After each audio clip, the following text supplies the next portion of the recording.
my video on how to take better pictures. My name is Amy Renfrey. I'm a professional photographer and a photography teacher, and I specialise in how to help people take better photos with their cameras. Have you ever wanted to learn how to take better pictures but just never known where to start? I was like that once too, until I started learning the key elements of photography. With a few photographic techniques under my belt, I quickly learned the art of photography and became a photographer. I know, I make it sound so easy, but in actual fact, it took a few years to learn those photographic techniques. It's not always easy to know how to take better pictures if you've never been shown or told. First off, learning how to take better pictures takes daily practice.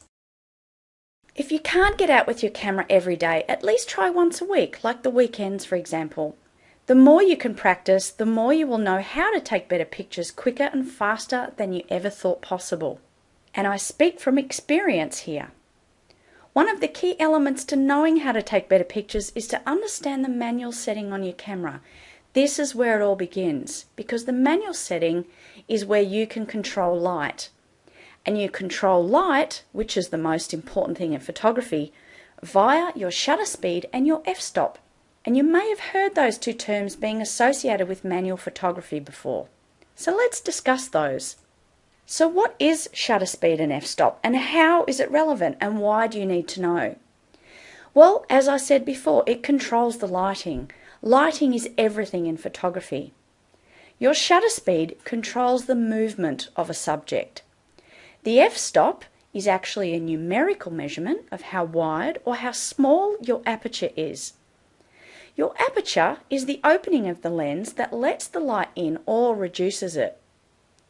These two things are absolutely crucial to taking great photographs because they control the light. You see, without light you have no photo. With the wrong light, which is too dark or too bright for your subject, you will not be able to take pictures properly at all. Your photos will come out blurry, too dark or too bright, and you really won't have the photograph you've hoped for, leaving you disappointed.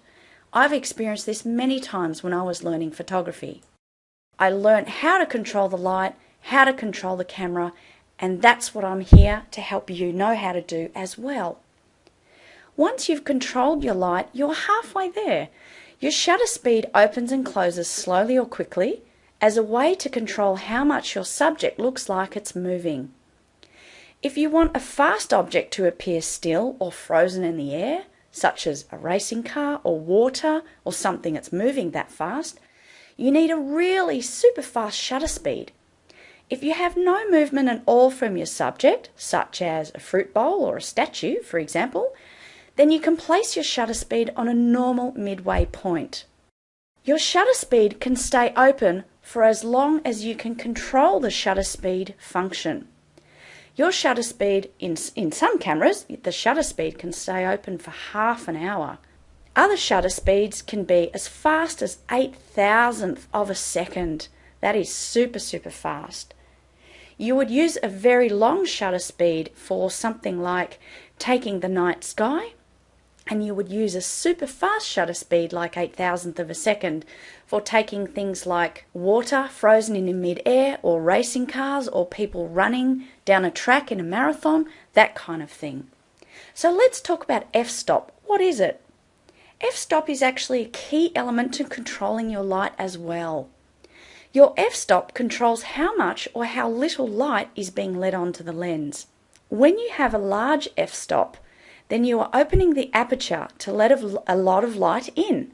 When you have a really large f-stop, what you are doing is opening the aperture to let lots of light in. If you have a small f-stop, then you are closing off the aperture to keep a lot of that light out. The smaller the f-stop number, the wider the opening. It actually works the opposite. So for example, f2.8 is actually a really wide opening for the aperture. That lets a lot of light in. So you will find when there's not enough light on the scene, you want to open your aperture to let as much light in as possible. For mastering photography, these are the two key elements to know how to take better pictures. So thank you so much for joining me today. I look forward to your company next week, where we'll be going more in depth and in more detail about how to get better photos for you. In the meantime, take a quick pop over to digitalphotographysuccess.com where I can help you further. Thanks very much. Have a great day. Happy shooting.